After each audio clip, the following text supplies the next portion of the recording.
In section 6.5, we'll be discussing antiderivatives. Suppose we want to find a function big f of x whose derivative is little f of x, which is 3x squared. What would that be? And so in order to think about big f of x, we want to say, okay, well, we knew that when we took the derivative of big F, that we had to reduce the power by 1. So that means my new power would be, or my old power, I guess, would have been x cubed. And then I would have brought the 3 down, and that's where that 3 comes from. So x cubed would have the derivative 3x squared. So this could be our f of x. But the real question is that the only function whose derivative is 3x squared? There's actually infinitely many. If I added on a constant to x cubed, so for example, x cubed plus 1 or x cubed minus 7, when I take that derivative, the derivative of the constant is 0, and so I would get just this function f of x, which is 3x squared. So when we are doing this process, which is called finding an antiderivative, we always want to add on a plus c. We don't know if the original function had a constant added on or not, because when we take the derivative of a constant, it is 0. So we are going to talk about some notation here. We will be using the integration symbol. And so we've already talked a little bit about how an integral is essentially an antiderivative, so the opposite of a derivative. So instead of writing every time what function would have a derivative of f of x, we write the integral of f of x dx. And so we say the integral of f of x with respect to x. That dx tells me what my variable is. Now notice this does not have any bounds on it, like from a to b. This is called an indefinite integral. The integrals we've been dealing with so far that have bounds on it are called definite integrals. Those represent area. When you see this without bounds, it represents an antiderivative. And so generally we say that the integral of f of x dx is equal to big F of x plus c, where big F is the antiderivative of little f. In other words, if I take the derivative of f, I get little f. So once again, this is super, super, super important. You must always write a plus c after your integrals answer. There are some problems for your response problems on the AP test where you could lose up to 5 points on a 9-point problem if you don't write your C, because there are so many important steps after that that come into play. So just always make sure you write that plus C. Let's go over some basic integration rules. These are essentially our derivative rules, but backwards. So if we take the antiderivative of 0, we would get a constant. That's because the derivative of a constant is 0. If we integrate just a constant, our antiderivative would be a constant times x plus c. So think about a linear function. It would have a constant slope when we take the derivative. A constant times f of x, when I integrate that, is just the constant times the integral of f of x. We actually already talked about the same rule with definite integrals. Same with 4 and 5. If we integrate the sum or difference of a function, I can just add or subtract the integrals separately. The last one, number 6, is our power rule. And this is what we just used when we figured out that the antiderivative of 3x squared was x cubed. So when we take the antiderivative of x to the power of n, let's think about when we took a derivative of x to the power n, we would bring down the n times x and reduce the power by 1. We have to do the opposite here. We're doing an antiderivative. And so this order is going to be important here. I'm going to increase my exponent by 1 first, and then I'm going to divide by that new exponent, okay? So increase the power by 1 and then divide by the new exponent. That's really important there. Now this rule is going to have a different rule when our n is equal to -1. We will talk about that soon. All right, so in example 1, we are going to find some antiderivatives. So in A, we have the integral of 3x dx. So whenever we see that constant in front, that 3, that's just going to come along for the ride. So we'll just have 3. Then I'm going to focus on what the antiderivative of x is. This right now is x to the power of 1. So I'm going to use this power rule, number 6. I'm going to increase that power by 1, 3x squared, and then divide by that power, 3x squared over 2 plus c. If you want to check that that is in fact the antiderivative, you would take the derivative of this. So the derivative of 3x squared is 6x over 2, that's 3x, plus the derivative of constant is 0, so it does match up with our integrand 3x. In part B, we want to integrate 1 over x cubed dx. Now, just like with derivatives, we might want to rewrite anytime we have a variable in the denominator, or if we have radicals, and that will help us use the power rule. So when we have 1 over x cubed dx, the antiderivative of that is, or sorry, not the antiderivative yet, I'm going to rewrite it first. This is x to the negative third dx. And so now when I take my antiderivative, I'm written in that exponential form. I'm going to add 1 to my exponent. So negative 3 plus 1 is negative 2. And I'm going to divide by negative 2 plus c. Now usually that will be rewritten as something like negative 1 over 2x squared plus a constant. Notice that that constant is not involved in the fraction, not in the numerator or denominator. It's just added on to the end. Part C, we're integrating square root of x dx. Just like with derivatives, we're going to rewrite that as x to the 1/2 first. And then when I take my antiderivative, I'm going to add 1 to my exponent. So now it was 1/2. If I add 1, that's 2 halves. So I would get 3 halves total. And then I'm going to divide by 3 halves. That's the same as multiplying by the reciprocal. So I just want you to get in the habit, multiply by the reciprocal here, plus c. And that's our answer. Now, if you see multiplication or division in an integral, you will need to expand or simplify first.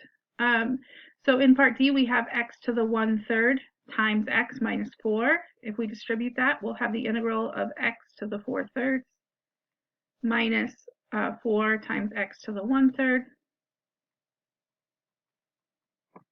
And so when I take my antiderivative, again, I'm going to add 1 to the exponent first. So this will become x to the 7/3. And then I divide by 7/3, which is the same as multiplying by 3 over 7. This minus 4 is going to come along, minus 4 times. I'm going to leave a space there. I just leave this space when I'm writing it out. You want to do the exponent first. So I'm going to add 1 to 1/3. That's going to be 4/3. Remember, the shortcut way to do that is to just add the denominator to the numerator. 1 plus 3 would be 4 over 3. And then I'm going to multiply by the reciprocal, 3 over 4. Don't forget to do that part there. And then also don't forget your plus c.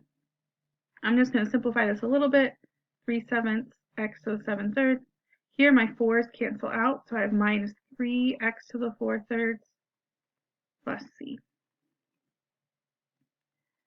In part E, we're dividing by square root of x. You can think of that as x to the negative 1/2 and then times x plus 1.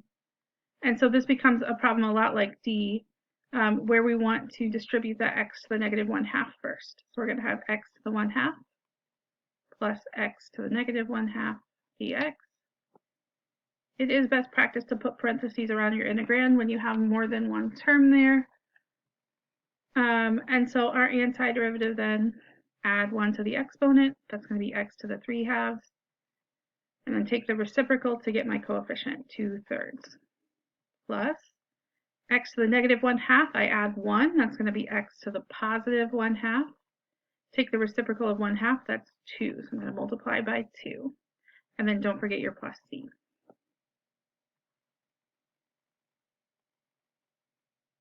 For part F, we have t squared plus 1 squared dt.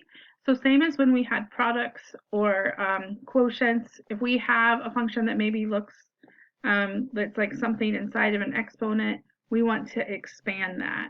Now there might be another technique we can use, but we're not there yet. So when you see a problem like this, you just want to expand it.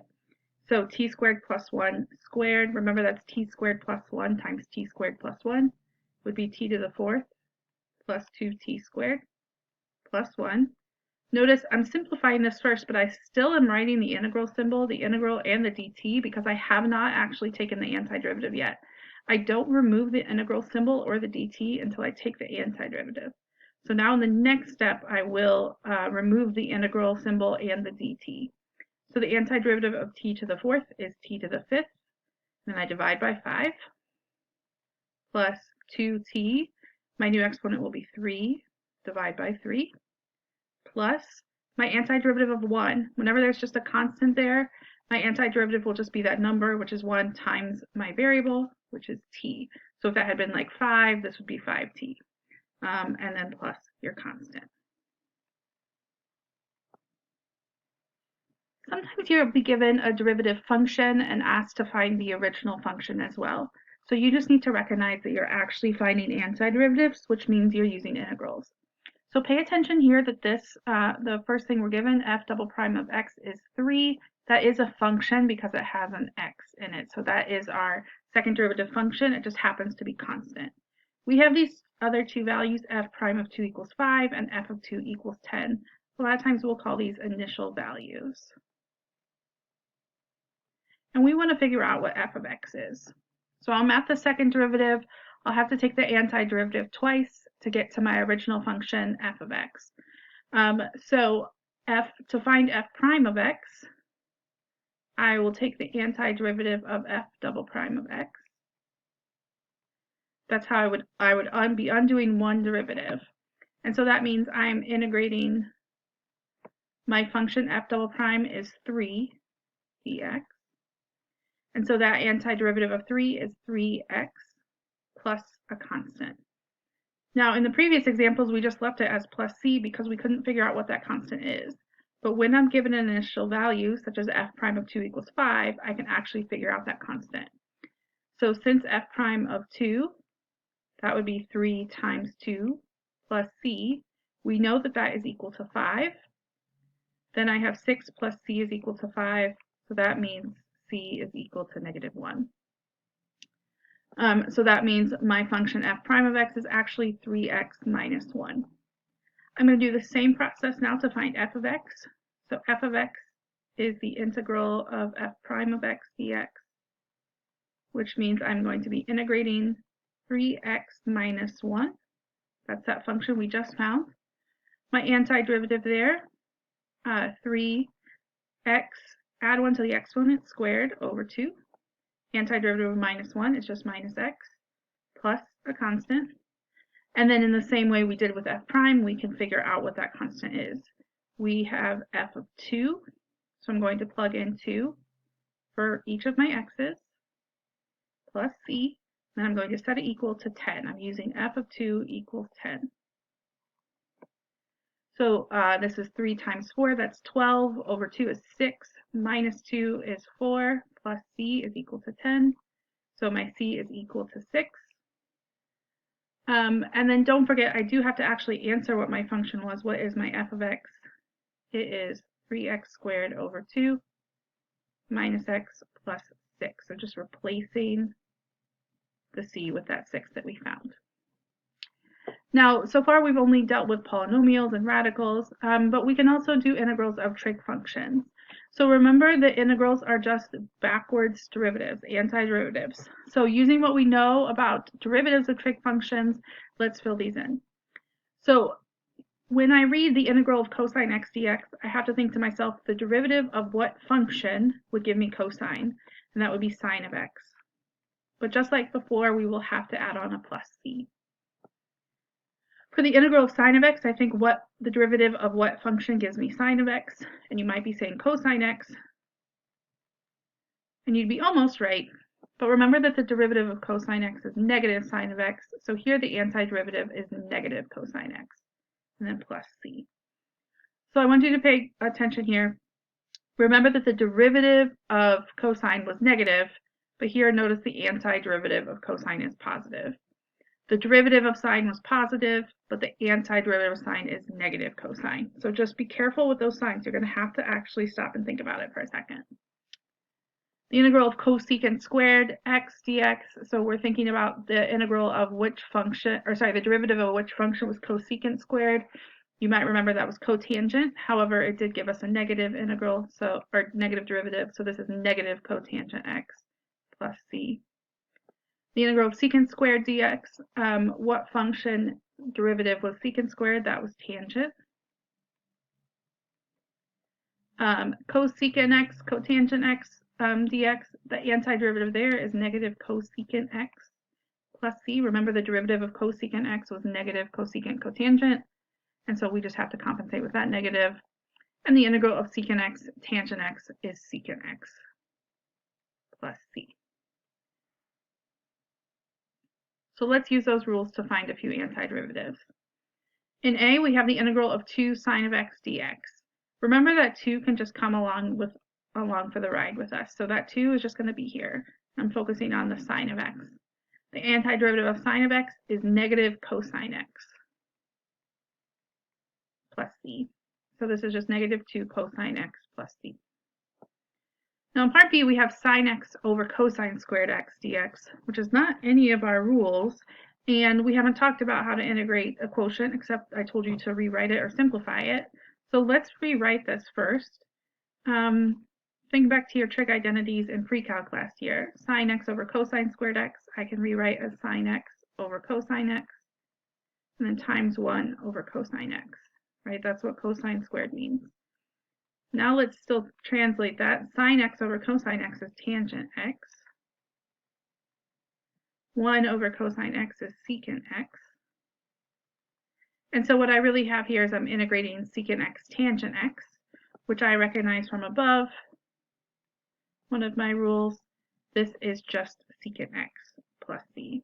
So sometimes you might have to rewrite first using your trig identities so that you can solve that integral.